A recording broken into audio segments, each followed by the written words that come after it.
What if I told you that people in the 1950s stayed slim without gyms, diet apps, or calorie counting? No keto, no detox, no meal replacement shakes, just simple, real living. The shocking truth? They didn't diet at all. They just lived in a way that made staying lean effortless. Let's go back and see how. Whole, real food, because that's all there was. In the 1950s, everything started with the basics: real butter, real milk, real bread.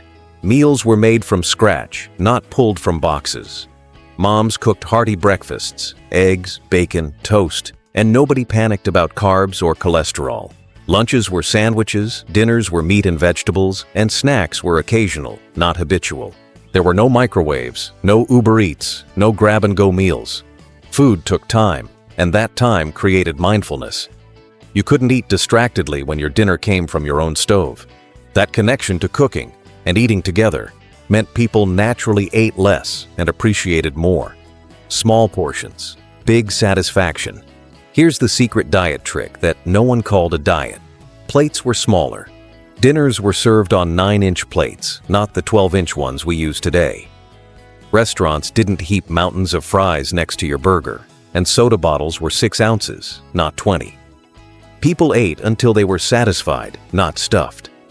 The 1950s approach wasn't about restriction, it was about moderation. You didn't need portion control when every portion was already sensible. And because food wasn't engineered to be hyper-addictive, you could actually stop when you were full. Movement was built into everyday life. Nobody went to the gym in the 1950s. They didn't need to. Movement wasn't something scheduled. It was just part of life. People walked to the store, mowed their own lawns, hung their laundry on the line, and kids spent hours outside instead of glued to screens. The exercise of that era wasn't a separate ritual. It was called living. Even household chores burned serious calories. Vacuums were heavy, push mowers weren't electric, and every errand required a walk, a lift, or a bit of effort. That daily movement kept metabolism high without anyone even realizing it. No snacking culture. Here's one of the biggest differences. Snacking wasn't a thing. Kids might get an apple after school, or a cookie if they were lucky. Adults drank coffee between meals, not energy drinks or protein bars. Eating was structured: breakfast, lunch, dinner, and that natural fasting period between meals kept insulin levels low and fat gain rare. And when people did indulge, it was a treat, not a routine. Soda was for Saturday nights, dessert was for Sundays, and candy was something you bought at the movie theater, not something kept in your desk drawer. Less sugar, fewer additives, no fake food. The 1950s kitchen was free of today's ultra-processed chaos. No high-fructose corn syrup, no artificial sweeteners, no low-fat snacks loaded with chemicals. Even desserts were simpler. Homemade pies, not prepackaged pastries. Breakfast cereals were new and exciting, but they hadn't yet become sugar bombs. And even soda was smaller, less sweet, and enjoyed occasionally. Without modern additives hijacking their appetites, people in the 1950s didn't crave junk the way we do today. Dinner was an event, not a solo activity. This might be the biggest secret of all. People in the 1950s ate together. Families gathered around the dinner table. Meals weren't rushed, they were shared. Eating was emotional, social, and sacred, not something done in front of a screen or in the car. That sense of ritual slowed people down. You couldn't binge mindlessly while talking about your day. Eating was about connection, and connection always made food feel more satisfying. No 24/7 access to food. Today, you can eat anywhere, anytime. Gas stations, airports, vending machines. In the 1950s, that simply didn't exist. If you were hungry between meals, you waited. Restaurants closed early, drive-thrus were rare, and stores didn't sell microwavable snacks. That natural gap between meals, those small daily fasts, helped regulate hunger and metabolism. Nobody called it intermittent fasting back then. It was just how life worked. Homemade everything. The secret no one realized was a secret. In the 1950s, there was no DoorDash, no frozen dinners, not yet anyway, and very little prepackaged junk. Every home had a kitchen that worked. People cooked, not as a hobby, but as a way of life. From casseroles to soups, everything was made with ingredients you could pronounce. Even treats like cakes and pies were homemade, which meant they were occasional, not constant. There were no preservatives, no instant mixes, just flour, sugar, butter, and care. Ironically, the time and effort it took to prepare food kept people from overeating. Making food was an act of love, not mindless consumption. Water, coffee, and maybe a Coke. But that's it. In the 1950s, hydration was simple. People drank water, black coffee, or tea. Soda was an occasional indulgence, served in small glass bottles you actually finished in a few sips.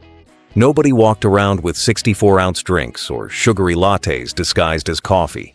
And yet, people were energetic, clear-headed, and lean. Why? Because their drinks weren't full of liquid calories. You didn't sip all day. You drank when you were thirsty. It was simple, instinctive, and effective. Breakfast was never skipped, but it was balanced.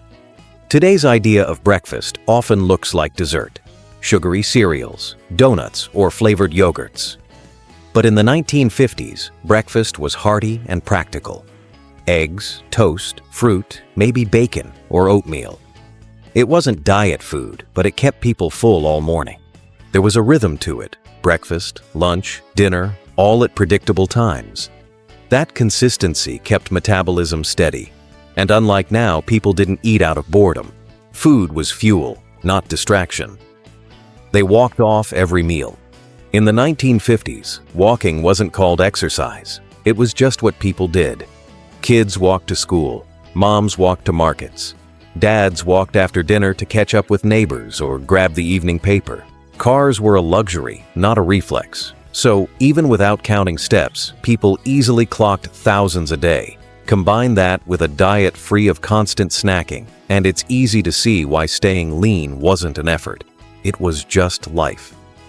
Food had meaning, and meals had manners. In the 1950s, sitting down to eat meant more than filling your stomach. It meant slowing down. People said grace before dinner. They passed dishes, shared stories, and laughed between bites.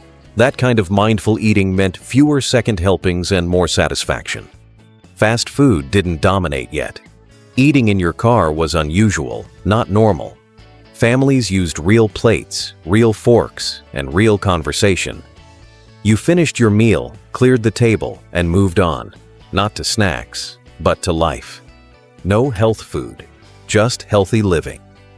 The funny thing is, nobody in the 1950s talked about health food. There were no fad diets or buzzwords, just a natural balance. People ate vegetables because they came with dinner, not because of antioxidants. They drank milk because it was in the fridge, not because of protein macros. There wasn't fear around food, just respect. Meals were simple, portions small, and activity constant. The result? People were naturally leaner without even trying. Kids ate what adults ate.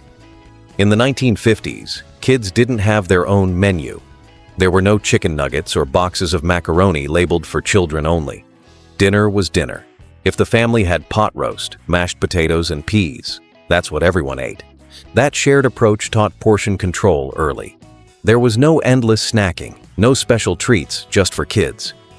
Parents didn't bribe with dessert or worry about picky eating. You ate what was on your plate, and that was that. It sounds strict by today's standards, but it worked. Kids grew up with balanced habits, not sugar addictions. Dessert was a celebration, not a routine. If you grew up in the 1950s, you probably remember that dessert wasn't an every-night thing. It was a moment. Maybe Sunday's apple pie or mom's banana pudding after a special dinner. And when you did have it, it was homemade and served in small portions. There were no endless shelves of packaged sweets, no ice cream every evening. Dessert meant something. It was joy, family, and togetherness, not a daily dopamine hit. That mindset turned treats into gratitude, not habit. No diet culture, just common sense. Here's the most ironic part. In the 1950s, nobody talked about dieting. You didn't hear about low-carb, paleo, or detoxing. There was no obsession with body image. People simply ate when hungry, stopped when full, and didn't think twice. Advertisements didn't constantly tell people to feel bad about themselves. Women weren't bombarded with filters or fad cleanses, and men didn't chase protein powders. The result? A generation that stayed slim because their relationship with food was sane, balanced, and guilt-free. Stress was lower. The 1950s weren't perfect, but one thing they did have was pace. Life was slower. People ate meals sitting down, talked face-to-face, and ended the day with a walk or conversation, not endless scrolling or news overload. Chronic stress wasn't part of daily life the way it is now. And because stress hormones play a huge role in weight gain, that calmer rhythm of living naturally supported health. People didn't snack out of anxiety or eat out of boredom. They had structure, community, and rest. Seasonal eating. Before global imports filled grocery shelves, eating with the seasons was the norm. Strawberries in summer, squash in fall, soups in winter. It kept food exciting and natural. There was variety, but not excess. People weren't eating strawberries in December or pineapples in February. They worked with what was available, and that naturally created balance. Fewer preservatives, fewer processed foods, and far less waste. Even the way people shopped was healthier. Grocery trips were short and frequent, with fresh produce and meats, not monthly stockpiles of frozen dinners. People slept more, worked less, and ate together. Here's something few people consider. In the 1950s, people slept. A lot. There was no binge watching, no late-night scrolling, no glowing phone light by the bed. Most households wound down after dinner. Kids went to bed early, and parents followed soon after. That consistent sleep supported metabolism and hormones. Add in shorter work weeks and less round-the-clock stress, and it's easy to see why energy and weight stayed stable. People simply respected their body's natural rhythms, without even trying to. What do you remember about how your parents or grandparents ate in the 1950s? Did they follow these same habits? Share your memories in the comments below. Those stories bring history to life. And if this nostalgic journey made you smile, please like, subscribe, and stay tuned for more stories from the decades that defined our everyday lives.